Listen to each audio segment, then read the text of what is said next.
Welcome to The Lubber's Hole, a Patrick O'Brien podcast. You are with Ian. And with Mike. And together we are rereading the Aubrey Maturin novels of author Patrick O'Brien.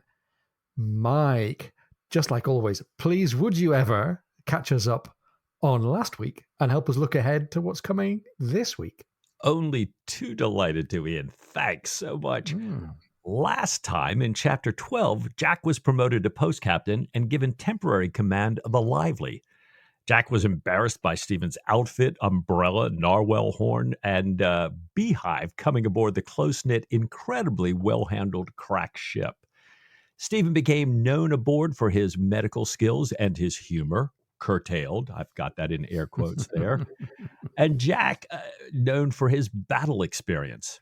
Jack showed great leadership, trying to kind of blend in a bit with the Livelies. Then at the end of the chapter, with their friendship, Stephen and Jack appearing strong, a slight perhaps speed bump, Stephen headed to visit Diana ashore while Jack stayed aboard.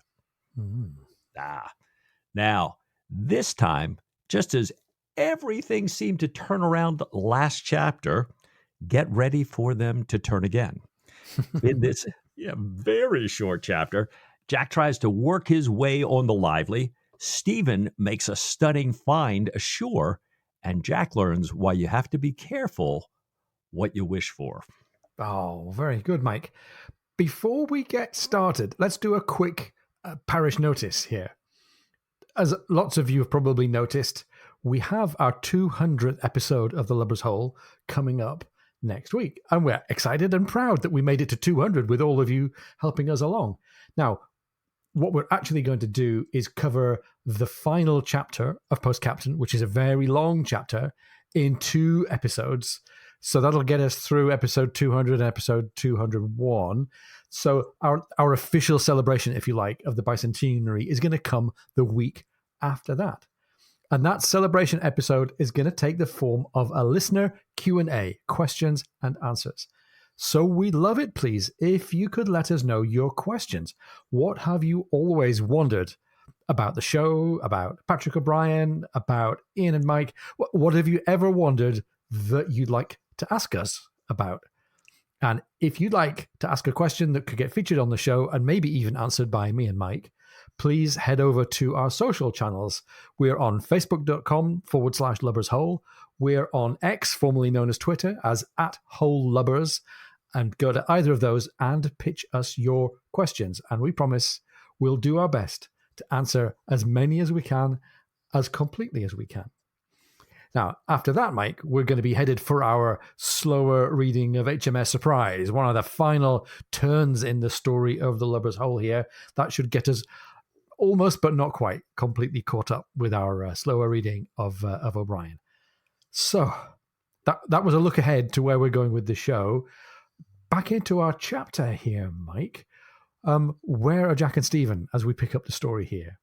Well, Jack's still aboard, and Stephen, as we recall, has gone ashore. Right. He's gone to the hospital. He's gone to check on his patients, and he's now leaving the hospital. It's evening. Stephen's pleased by an astonishing belly wound that recovered. He didn't expect it to, and that Babington's arm is safe. And we're thrilled about that. Yeah, so are his mom and dad, I think. Yeah, absolutely. Absolutely. After Jack's letter last week. Exactly. Well, O'Brien tells us that Stephen's professional mind is easy and content, but the rest of his spirit, with its unlogical antennae, sense the immaterial, and he's not surprised to find new place boarded up and shut down. Different people give him all kinds of differing accounts on when this happened, where the residents have gone off to, but they seem to agree that the lady, as they call her, has not been noticed in weeks. Stephen is more direct and straightforward in his surveillance of the place than Jack was when he was spying on Diana and Canning. Stephen simply picks the locks and goes straight in. Great to have his spy skills to help him here. I'm not sure how much it's really a help, though, because this is now one of the most eerie and unsettling bits of scene setting that we get from O'Brien. Stephen's walking around this empty shuttered up house. There's a tall clock, by the way, a 30-day clock just about still going, which shows that it's no more than 30 days since the house was abandoned. There is silence, what O'Brien calls a perfection of dust sheets. There are rays of light through the shutters. There are cobwebs. For all we often say that O'Brien is not a visually descriptive writer very often, when he is, he really brings it. And this is really evocative and really creepy as well. Mad Cousin Lowndes, the teapot guy, is nowhere to be seen, but he had written on the wall in chalk some lines from Sappho. We'll talk about Sappho in a moment. And Stephen reads the words here in English: "The moon has set, and the Pleiades. Midnight is gone. The hours wear by, and here I lie alone, alone. Perhaps, and here I, Sappho, lie alone." And Stephen pauses for a minute to see if he agrees with the translation. He thinks that the feminine form of alone would be necessary, and that we need to use the noun Sappho again to make sure that we reinforce the feminine. But he double checks his grammar and he says, no, the sex is immaterial. It is the same for both. So besides the stumbling over Greek grammar and translation into English, Mike, much more profoundly, we've got this really piercing sense of loneliness. He's in a space that no longer has Diana in it. Perhaps she's lost forever. So perhaps the house is a metaphor for his heart and his life. Mm. Now, tell us a bit, though, about Sappho. What can we make of the connection to the writings of Sappho? Ian, I spent more than an moderate amount of time digging into that fascinating rabbit hole this week and kind of looking into her life, her writings, the beliefs about her. And the most fascinating thing is how divided they have been throughout history and how much they've changed over time. Very, very little of her work survives. And what little of it we found, and subsequent finds have added to that, but it comes from people who wrote about her or who quoted her. And I think people are now realizing in the last couple of decades that those people were not doing so necessarily as just fact tellers. They were doing it with their own context, with their own reasons. And so, the one thing I gathered is, despite all the differences and despite the changes over time, she is, pretty much universally widely respected, called the 10th muse by many. Some people raising her right up there to Homer and the Iliad. And it's kind of from what we've seen, but also from what everybody, so many of her contemporaries and people for hundreds of years after said about her. There's a big debate about whether this particular surviving verse, one, whether she actually wrote it or not, two, whether it's about being apart from a lover, or others thinking it's about, as we're kind of reading it here, really about loneliness. And all that gets woven into an interesting debate about her sexuality, she being from the island of Lesbos. And, and how did people think about it then? How do we think about it now? And how that's changed over time. But that pushed to one side, it sounds in some of these discussions very much like the discussion we had last week about an ideal friendship. Okay. And these two men who have, they could be two women. So nice. Now, there have been all kinds of translations. There's some real constraints in terms of the meter used in her specific kind of poetry from Greece in that time. And it makes kind of translating it into what would be kind of passable English, especially poetry today, very difficult. So you see many, many kinds of translations, read through so many of them. And I had a little enduring thing from an article in The Guardian where they talked about the Irish novelist and ship's doctor, Henry de Vere Stackpole, who, by the way, author of The Blue Lagoon, one of my favorite teenage movies. Many teenagers' favorite teenage movies from that era, I think. Exactly. Well, he contrived, The Guardian wrote, to turn Sappho's poem into a kind of a melancholy sea shanty. And I thought, well, that's appropriate for us. His translation, "The moon has set beyond the seas, and vanished are the Pleiades. Half the long weary night has gone. Time passes, yet I lie alone." And I thought, also resonates, I think very much with the way we're taking it. So thank you to The Guardian. Thank you there. by the way, looking into Sackpole, I could never see where he was a ship surgeon. But hey, we'll take it We'll anyways. take it. Yeah. Yeah. Oh, Mike, it's really great as always when we dig behind one of these Easter eggs. But we've never had Sappho before as an author, so that's really great. It is a really, as I said, unsettling, a really eerie scene that Stephen's exploring here. And O'Brien's description of the empty house, and his description in particular of Diana's empty room, is almost heartbreaking. Well, let's pick up a bit of it here. In her room, the same trim, bare sterility, even the looking glass was shrouded. It was not so much severe, for the grey light was too soft, as meaningless. There was no waiting in this silence, no tension of any kind. The creaking of the boards under his feet contained no threat, no sort of passion. He could have leapt or shrieked without affecting the inhuman vacuum of sense. And here's a key line. It was as meaningless as total death, a skull in a dim thicket, the future gone, its past wiped out. And Mike, besides being beautiful poetry, and it really is poetry, it's like the tolling of a bell, it seems like, for Stephen's hopes in his heart for a relationship with Diana. And again, this is description, O'Brien's putting ourselves in Stephen's point of view. This is, as it were, Stephen's own reflection on what he's seeing. And the dim thicket, the total death, the skull, past wiped out, this sounds like Stephen's in a really, really dark place. And despite the fact that as he approached the house, he wasn't all that surprised to find it boarded up, this has got a really kind of eerie sense. And what's even more eerie is how he responds in this next part, right? He seems to think that he's already been here somehow. Yeah, it's fascinating because he goes on to say that Stephen, despite everything you just read, has this incredibly strong sense of deja vu, the strongest perhaps he's felt in his life. Right down, it says, to the pattern of her wallpaper. And that gave me pause. I thought, oh, wait a minute. Let me think back in my mind. So Stephen never saw her, this kind of her rooms in this house. I guess he was always in the living room, and that a lot. It says something more about their, what their relationship had been since in this last run up to this scene here. And then he spots some balled up paper in a trash can and kind of grabs it to read it to see if there's some clues here. And he wonders to himself, what indeed am I looking for? An out of date announcement of my death? And I'm, again, and I was like, wow, it's just nailing me here. It turns out to be nothing. And he silently listens to his heart for a long moment before he walks into her dressing room. So now we're kind of into the real sanctum, which, as he's just said, is the first time here.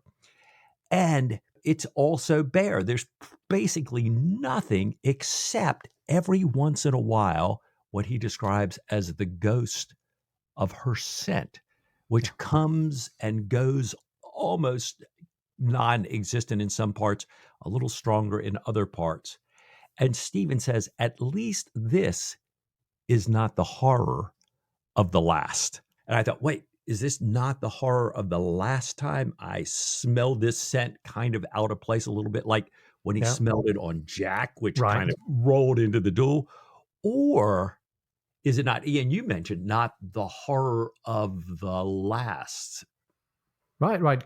Is he meaning this is not the horror of actual death? And I was reading this like maybe he's saying this is terrible, but it's probably not the end. Perhaps not the end. Like he's thinking this apparent death is not actually death. It's deliciously ambiguous writing anyway.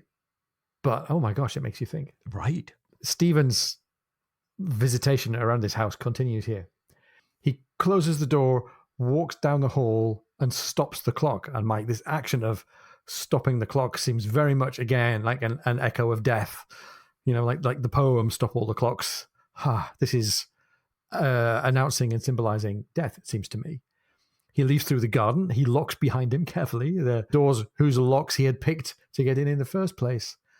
And he does what he's done a couple of times already in this book, which is to go on a walk by himself in the outdoors, in the landscape, and stay in this dreamlike state for a while.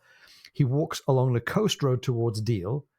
He remembers that he had left the boat that he came ashore in at Dover, so he turns around and walks. And Mike, Dover to Deal is a heck of a long way. I don't quite perfectly believe this, but never mind.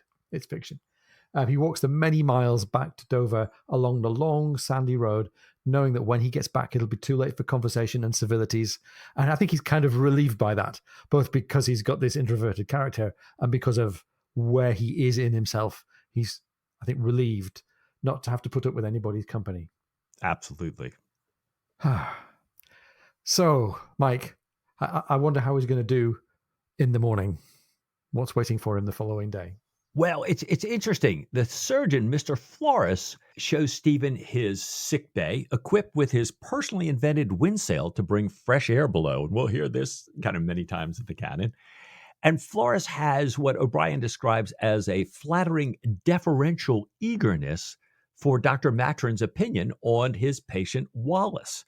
Yeah, Stephen takes a look at Wallace's and judges it one of the clearest instances for an instant suprapubic cystotomy as Stephen has ever seen. Wow. Now, you'll hear, or if you're reading back through, have heard of this operation many times in the canon. It's an incision in the bladder to provide an opening. And this is the first appearance in the canon. So is it now? Number one, many times to see it. And the definition there is from Matron's Medicine online there. It's great. Now, we have a guest aboard the Lively. We have Mrs. Miller, who is hitching a ride, hoping to go down the coast. She and her son appear in the morning, just as the Blue Peter is flying at the Lively's masthead there.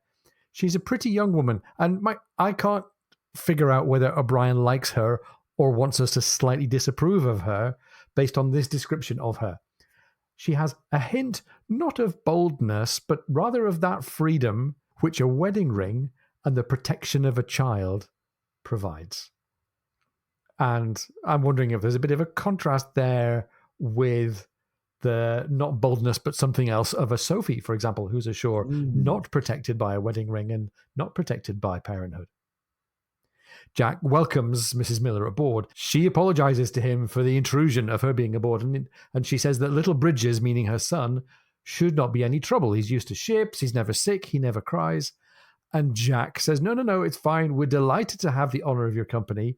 He says that he delights in giving a lift to a fellow officer's wife. And he's chatting away here, saying that he's sorry that it's only for such a short way, although the bothersome wind that's getting around the compass might now make it a little bit longer.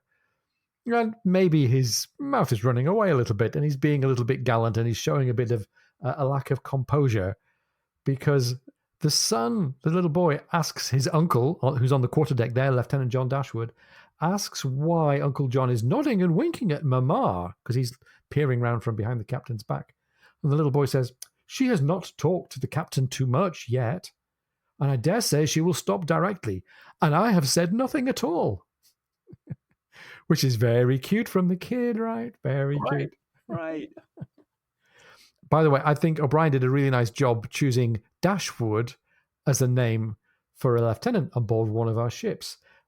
Keen fans of Jane Austen will have noticed that John Dashwood is the half-brother of Eleanor Dashwood, who's the protagonist of the novel Sense and Sensibility. And meanwhile, keen naval historians will have heard of Vice Admiral Sir Charles Dashwood, who early in his career around the year 1800 was indeed a male lieutenant serving in frigates, hoping to get distinction and recognition and promotion. He's a bit of a Tom Pullings character at that stage in his career. This Charles Dashwood had also, a little while earlier, been present at the Battle of Tory Island in 1798, which we heard about when we spoke to Paddy Cullivan all those episodes ago about the Irish uprising of 1798. During the course of that battle, it was Lieutenant Dashwood who captured this big French 74 Le Hoche, and he received the sword of the French Commodore upon the surrender there. Now, Charles or John Dashwood is far from being the only member of the Lively's gunroom who has a connection to the real world timeline, but we'll come back to that, I think, in the final chapter. So that's the quarterdeck pleasantries and the social side of things taken care of. Mike, what's going on with Jack and Stephen in the cabin? Well, Stephen came aboard way, way late into the night after his long walk. And so Jack is now kind of sneaking in to see Stephen, says, I hope I haven't woken you up. And he's telling him the gunroom is concerned that about 1 million of what he calls Stephen's reptiles, meaning the bees, have crawled into the spout of their cocoa pot this morning. And the wear and anxiety of another morning like that is going to make them give up the service. And, Stephen says, wait, did they note down the exact time? And Jack says, kind of facetiously, oh, yeah, I'm sure in between avoiding the attack, eating their breakfast, navigating the ship, they hurried off to check the precise moment by the master's twin chronometers. And Jack laughs. And Stephen, still very serious, says, I'm sure you're speaking ironically. But he points out what a striking instance of sagacity of bees this is. This sagacity, little sages here. They can understand difficult situations, make good decisions. In other words, they're really shrewd. And Stephen's like, this is great. He's so excited about the way they've connected the scent of Stephen's cocoa sugar mixture to the scent of another possible source and communicated across the hive. He says he'll bet a considerable sum of money that they'll reappear there within 10 minutes of 7 tomorrow, which was the hour that he first fed them. And he hopes that the gunroom will note the time. Well, this wasn't entirely what Jack was hoping to get. I think he was hoping to get some kind of a withdrawal or a promise that the bees would be taken care of. And he's got quite the opposite. He's really shocked indeed at the idea that not only has this happened, it's going to happen again. They're expected to come back. Now, Stephen says that they're going to keep coming back as long as anyone drinks this heavily sugared cocoa, which is a bit of a fling against the coffee-free environment that pervades here on the ship. And he wants to learn whether the hive, besides passing knowledge on from bee to bee, also can pass knowledge on from generation to generation. So he sees this as a biology experiment kind of stretching indefinitely into the future. And he says to Jack that no discovery has given him this much satisfaction for years. Once he's tested it thoroughly over the next weeks or months, he's going to communicate it to his bee mentor. Who in the world does not have a bee mentor? Stephen's bee mentor is Monsieur Uber, about whom we'll dig into in a second.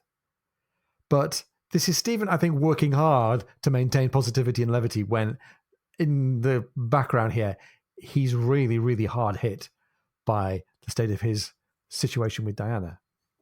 And the text says, his waxy, tormented face had such a glow of pleasure that Jack could not find it in his heart to fulfill his promise to the gunroom. And by the way, I suspect the promise to the gunroom was, I'll take care of this, you won't be seeing any more bees. He thinks to himself, this is Jack, they might caulk their bulkheads, keyholes, skylights, drink tea or coffee, shroud themselves in mosquito netting for a day or so. What was a little discomfort on active service? And Jack's about to go seeking all kinds of discomfort on active service in a moment or two. And this is really nice. We talked in the previous chapter about how we have all these signifiers that the Jack and Stephen friendship is back and it's solid. Jack is doing his best from his side. On the one hand, he doesn't want to look ridiculous in front of the gunroom of this crack frigate. But on the other hand, this is his friend, and this is a friend who clearly, visibly, is going through the mill, and Jack's putting him first. So that's Jack and that's Stephen. Let's just quickly go back and talk about Monsieur Uber, the bee mentor. What do we know about him? Real blind Swiss naturalist who published his book, Observation on Bees, in 1792 to great acclaim. Mm-hmm. He had lost his sight in 1785 and was assisted from then on, as part of his immensely detailed work, by carefully chosen and briefed amanuenses, people who are, well-trained and well-skilled in taking dictation. So can you imagine all these scribes running around this blind guy with all these bees taking careful notes, because it's 7 years after he goes blind before his book is published here. So yeah. A true guy. Thank you, Anthony Gary Brown and the Patrick O'Brien Muster book. So Stephen's suprapubic cystotomy operation gets going just as Jack is carving the venison pasty with this really beautiful juxtaposition of Stephen's knife going in and Jack's knife going in. And he's carving this for Mrs. Miller, who's the guest of the gunroom, saying that this is one of the few things that he, Jack Aubrey, can actually carve. This is his way of bigging up Stephen. He says, my friend Dr. Maturin, whom I hope to introduce this afternoon, is the hand of the world at carving. And Mrs. Miller, who we heard earlier on is confident to the point of boldness, says that the pasty looks good, but she can't believe what he says about carving, slightly simpering. Oh, Captain, but surely you cut out the fanciulla only the other day, she says, and surely that was a very pretty piece of carving. Oh, yeah. Oh, yeah. Whoa. Whoa. Now, is that her just enjoying the fact that she's free and easy and she can say what she likes in the gunroom? Is that her flirting a bit? Is that there to give us the idea that Jack Aubrey's eye could still roam despite his attachment to Sophie Ashore? Probably all of the above. Nice. Now, a pretty lady admiring his carving is one thing, but wouldn't it be even better if the pretty lady would admire his gunnery, to choose another metaphor? There you go. There you go. And it's the perfect time, as they're eating, the Lively is crossing the channel. Jack comes on deck and reflects on, the Lively's excellent sailing. He's talking to Simmons, and Jack notes that it's the perfect afternoon and evening for gunnery. And he asks Simmons about the ship's, general experience. How often do they practice the great guns? And Simmons says they had fired once a week until Hammond was checked by the Navy Board for expenditure of powder and balls. Uh-oh. That discouraged him. So they now fire by division once a month, but they run them in and out at least once weekly. And Jack's kind of, So he absents himself, paces the quarterdeck, and he starts thinking real practice, not running it in and out, is what is called for here. But with this ship, that's going to be 10 guineas a broadside. And he goes to find the gunner, and he gets the report on the shot and what they have. And he sees, when he's done, that the French coast is on the horizon as the Lively tacks. And Jack notes again how wonderfully the crew handles her. That he never has to worry about this. It's effortless. It's almost silent. And how he could eat the wind out of any square-rigged ship afloat. But, he says, what was the good of that if he could not hit his enemy when he came upon him? So he orders the ship laid in half a mile from Baalbek under topsails. Ian, we all know this location well, right? Well, it's funny. Baalbek, a bit like Chaulieu, is a fictional place. But it's not completely invented. It's named after a fictional town that features in a really famous piece of literature, Marcel Proust's 7-volume French-language masterpiece, In Search of Lost Time, that's its English title, is right in O'Brien's wheelhouse. I'm pretty sure he would have read Proust every evening before going to bed. And since In Search of Lost Time explores symbolism and addresses people's perceptions of differing and conflicting and contradictory versions of reality, it's thematically dead in line with this chapter. So if you can't be bothered to read 7 volumes of In Search of Lost Time, you can just read this chapter of Post Captain and you're all good. So that's where Baalbek comes from. Now, it's really fascinating to see how that we have this parallel between Jack showing off a little bit of success and Stephen getting a little bit of success.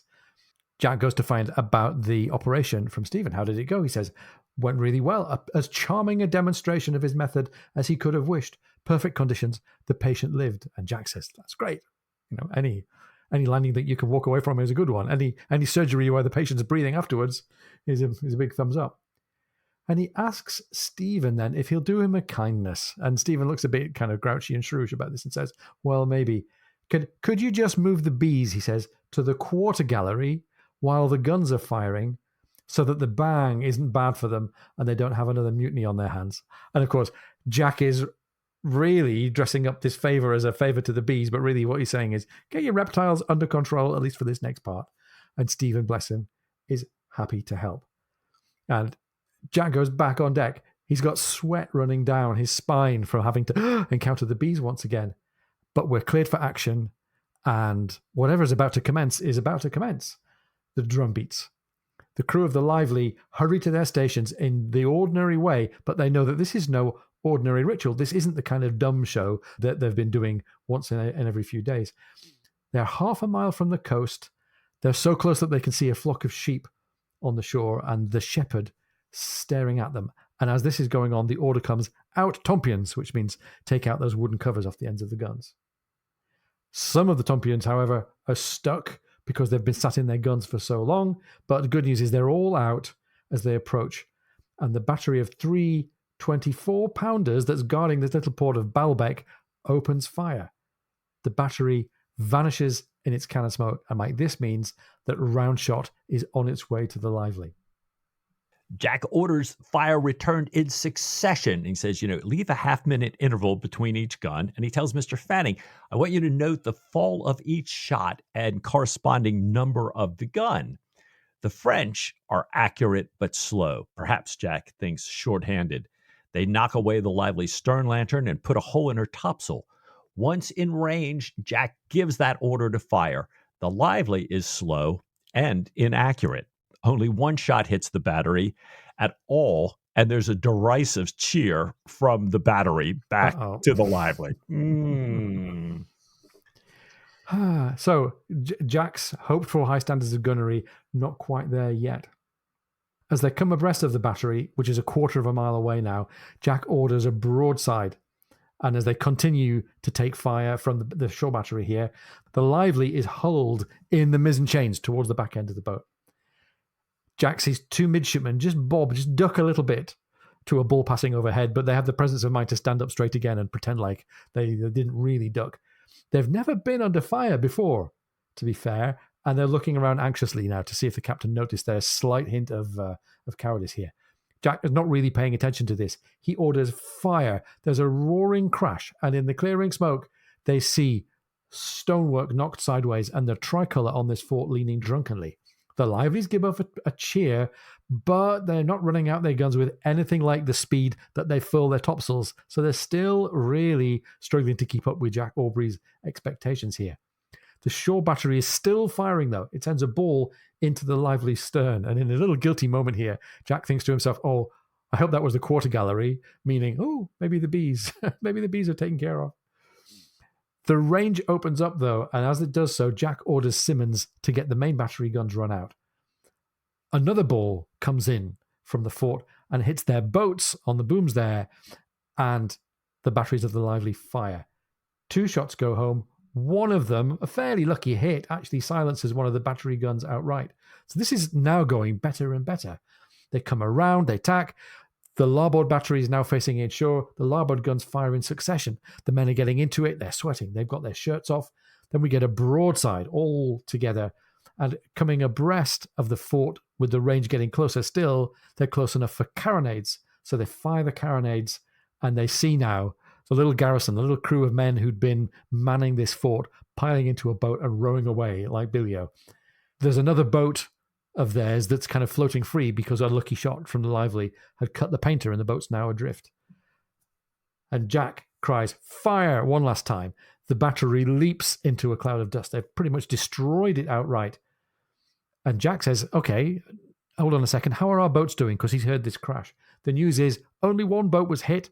It was Jack's gig. The other boats are all still undamaged. So he says to Lieutenant Jackwood, you take the cutter, spike any remaining serviceable French guns in that garrison, go ashore, bring me whatever's left of the flag, whatever's left of the colours.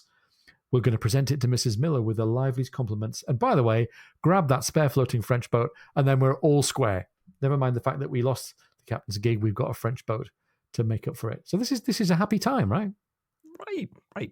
The cutter returns. They've done all that. Dashwood's back. He reports there's nothing in the port except small fishing craft, so nothing to be done there. And Jack says, well, for the good of the service, we're required to batter the battery just a little bit more. And see, yes, great fun there, Jack. See if we could do better than 4.5 minutes between broadsides. And they do make some progress, and people are plying their pieces with great zeal, albeit not with much accuracy. And they finally, as you say, they further pulverize this garrison into just a complete heap of rubble. And at the end, Jack says, "Well, Mr. Simmons," and Simmons turns around looking, really uneasy, waiting to get the feedback here. Jack continues, "That was not bad at all." And I thought, Jack, well done. Well done. We know to Jack that was horrible, but he's bringing these folks along. Jack finds something positive. Number 4 and 7 fired very well. Yeah. But if we can manage 3 accurate broadsides in 5 minutes, then there will be nothing that can stand against us. Therefore, we must salute every French battery we pass like this. So much more fun than firing at a mark, at a target. Yeah. And our affectionate friends cannot handsomely object. It's like, well, French can't object to that. They declared war. He says, "I hope we shall have a little more channel duty before they send us foreign." Yeah. Ooh. Interestingly, I think the affectionate friends thing is a bit about the French. It's a little bit about the Admiralty as well. The bookkeepers can't criticize us for wasting shot when we've been expending shot on firing at French installations. Ian, you're exactly right, because I forgot Jack was reflecting earlier back on these notes from the Admiralty about, you're wasting all this powder and shot of your affectionate friends. Thank you. Well spotted. Good stuff. Well, he's wishing aloud that they might get to stick around in the channel for a little while longer, which is a very un-Jack Aubrey thing to say when he knows he's potentially got this mission across the Atlantic to Bermuda. But anyhow, it's a bit of bravado for the guys here. And O'Brien says that Jack would perhaps not have formed that wish if he knew how soon it will be fulfilled. And as soon as they get an anchor in Spithead, they're directed to proceed immediately to Plymouth. The trip to Bermuda is off for the next few weeks, perhaps even for good. And Mike, you kind of wonder, is that Admiral Hart's doing? Is it just the chance of the good of the service, or is somebody manipulating things? Jack, meanwhile, receives a check from his prize agent for £100 or so more than he had dared to hope for. And in the same post, he gets a letter from his father announcing what for his father is good news, which is that he's been re-elected to Parliament from the rottenest of rotten Cornish boroughs on the platform of death to the Whigs, and he's enclosing the first draft of his proposed maiden speech in Parliament. So rotten boroughs are corrupt boroughs whereby a tiny number of actual electors would elect a member for a really tiny borough, but it was basically a chance to get a sinecure seat in Parliament for somebody who's able to put enough money down to basically buy the seat. So his dad's got one of these rotten borough corrupt Parliament seats. He's planning to make a speech based on death to the Whigs. Jack Aubrey is sitting there amongst a gun room full of sincere and earnest members of the Whig persuasion. And on top of all of this, he's being asked a favour. General Aubrey asks Jack to enter his little brother's name. Remember, this is the son that's effectively put a damper on Jack's hopes of succession with the general marrying the milkmaid. Enter your little brother's name on the ship's books, he's asking, as it might come in useful someday. Oh, okay. Useful to whom? And Jack can only imagine, as he's reading through the kind of things that his father is planning to say in Parliament, can only imagine just how much damage this lack of discretion might actually cause.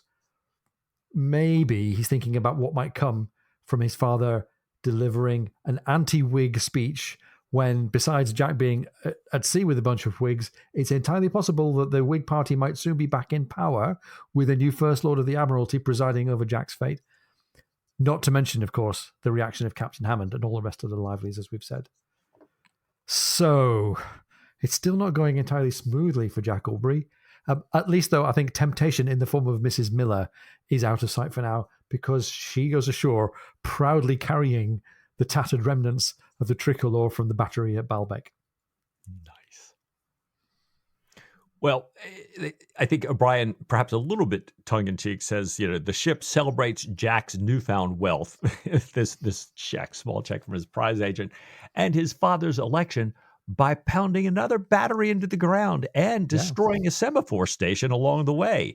Their gunnery, it says, improving remarkably. Brian tells us, next to the pleasure of shooting at a fellow man, the Livelies love destroying his works. And they're thinking that this has increased their zeal 10 times more than shooting at targets would. And as you pointed out, Ian, and we've got justification. We can report all this damage to the enemy here. So Right. now, it took them a good while at the semaphore station. So accuracy, we're still working on here. But the text says, when at last they hit them, when the glass and frames vanished with a crash, they cheered as though they'd sunk a ship of the line, and the whole quarterdeck, including the chaplain, laughed and simpered like a holiday. So they're getting into this. These guys that never did gunnery before, that were so good at everything else, are thinking, I could be good at this. Hey, this is cool. We didn't do this before. Wow. Now, if the Lively's going to stick around in the channel improving their gunnery, then that's a chance for a bit of virtue for Jack. He's doing a good thing, bringing this already very capable crew up to high standards of gunnery. But it's perhaps not such a great thing for Stephen. He's thinking, well, maybe I wouldn't have wished this if I'd known just how much I'd be depriving Stephen Maturin in this very low state that he's in of all the tropical delights that he promised, depriving Stephen of the pleasure of walking on shore, depriving himself even of the pleasure of walking on shore in nice places like Madeira, Bermuda, or the West Indies. All of them, possibly with the exception of the West Indies and the Yellow Jack, all of them more desirable than Plymouth. I mean, no disrespect to anybody who's from Plymouth, but it ain't no Madeira. He could have been walking on these foreign shores with no fear of debt collectors, harassed only by the French, maybe the Spanish, as we said, maybe the yellow fever. But he had made the wish. And Jack's a superstitious cove, right? He thinks that once you've said it aloud, it kind of becomes part of the universe's plan for you. He's made the wish, and now it's fulfilled as he is commanded to convoy the 92nd Foot, and he has to wait for this regiment of foot soldiers to complete the long process of embarking on their transports. Stephen asks, while they're here waiting in Plymouth, if Jack isn't going to call on Admiral Haddock. And Jack says, no, I won't. I've sworn not to go ashore. And there's another reason, besides the presence of Admiral Haddock, for Stephen to be suggesting this. He observes that Sophie and Cecilia are there. And Mike, I love the way the chapter wraps up here. A bit more introspection here from Jack Aubrey. Oh, cried Jack, and took a turn up and down the cabin. Finally, Stephen, he said, I shall not go. What in God's name do I have to offer her? I've thought about it a great deal. It was wrong and selfish in me to pursue her to Bath. I should never have done it. But I was hurried along by my feelings, I did not reflect. What sort of match am I? Post, if you like, but up to the ears in debt, and with nothing much in the way of prospects if Melville goes. A chap that goes sneaking and sulking about on land like a pickpocket with the thief-takers on his line. No, I'm not going to pester her as once I did, and I'm not going to tear my heart to pieces again. Besides, what can she care for me after all this? End of chapter 13. Oh. And this is a really downbeat moment for our two friends, right? They're back on terms with each other, but Stephen has witnessed the departure of Diana from what seems like all of his life. And Jack is contemplating the departure of his hopes for a marriage with Sophie as well. And it's funny, isn't it? It's a short chapter, and you could think that therefore it's inconsequential. But actually, there's a lot going on here, right? There really is. At first I was thinking when I read through it real quickly, I thought, we're missing all the high tension, the big changes of former chapters. But I mean, that stunning introduction, Stephen's visit to New Place, stunning in the language, the description, the finality, the death. And the fact that, then as the chapter goes along, we don't hear about it again. Not a word from Jack, not a word to Jack. It's just, it seems final. Yeah. Of course, this is Patrick O'Brian, so surely nothing is final, but they both seem to have decided that, we have reached an end in the romantic aspirations for both of their characters. I'm not sure that they're being entirely straight with themselves, though. It's funny that Stephen infers the state of his hopes with Diana from an empty house. and empty rooms. So he's got nothing. He's got nothing concrete about what she thinks or what she feels or even where she's gone. And Jack is musing on the absence of any hope with Sophie on the basis of the absence of any kind of conversation or even a letter from her. And maybe that's a nice little human moment. How often do we construct stories in our heads about how other people see us, both for good and for bad, out of pure thin air? Right? There's very human tendency that we have to think, oh, they hate me, or they love me, or they don't, based on nothing at all. And that's a shame, but it feels like it's a really human point of view. Absolutely. Well, we've got this little interlude of the lively and Gunnery. Now, some of you are thinking that's not a surprise. We know Jack and Gunnery. This happens all the time if you're reading back through the canon. But even if you're reading first time through the canon, you kind of stop to pause and say, well, wait a minute. Here's Jack on a very well-ordered, very set in its way, albeit excellent ways, ship, with a number of reasons for the crew to pay really little attention to Jack. This is just here temporarily. Our guy who we've been with for years is coming back. And Jack, who just scraped by a mutiny, a very close call, perhaps saved by Stephen's intervention moments ago, is now affecting significant changes in this Lively's crew and Gunnery. Yeah. And once again, I just love how he's doing it with great leadership. Some would say great management. I think a combination of both, the way he's handling this.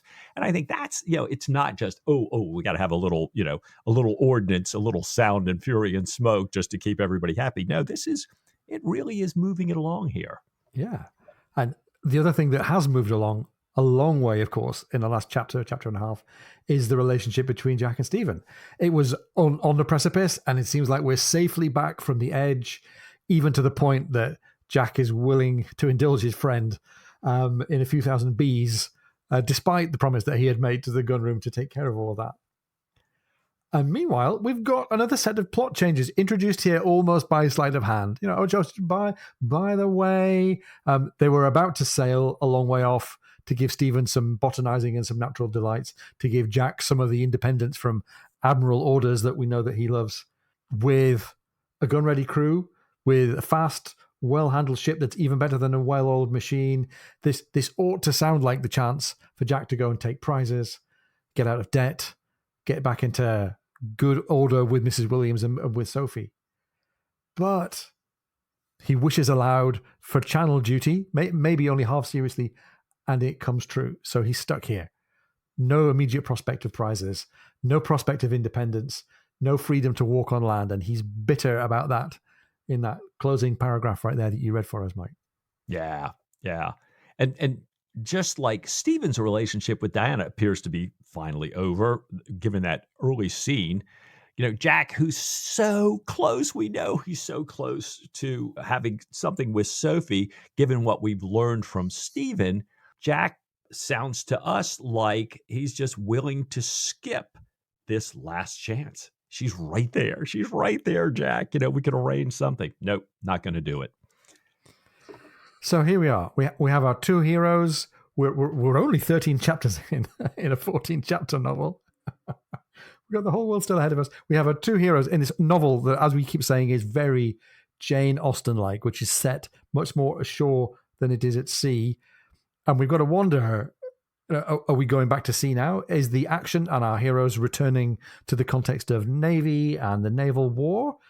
Is Jack going to find a way to stay afloat away from the shore long enough to earn enough distinction to get the Blackwater, this command that he was half promised by Melville? Are they going to remain loveless and shipless, our two heroes, and end up thrown into debtor's prison? It's lots of questions still to answer here. It is, for Jack and for Stephen. So what if Melville is taken down because of this Admiralty's secret funds that he's been managing? Does the whole intelligence group go away? All of Stephen's kind of interest for being here?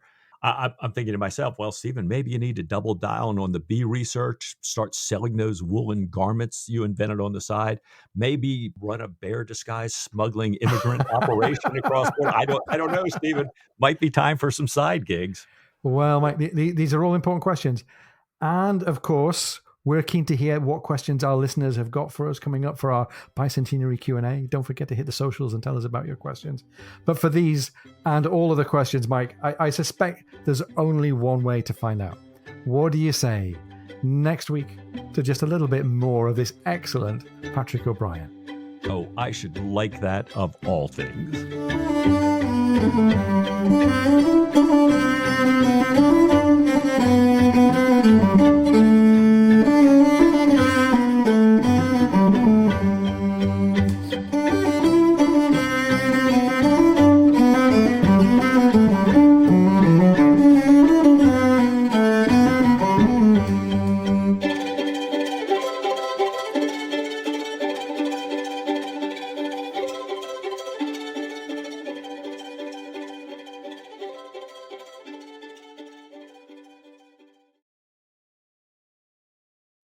She asks his uncle, Lieutenant John Dashwood, who's on the quarterdeck here. Sorry, the little boy son. does. I'm getting all my pronouns wrong today. No, it's all right. There you go. They're all fluid nowadays.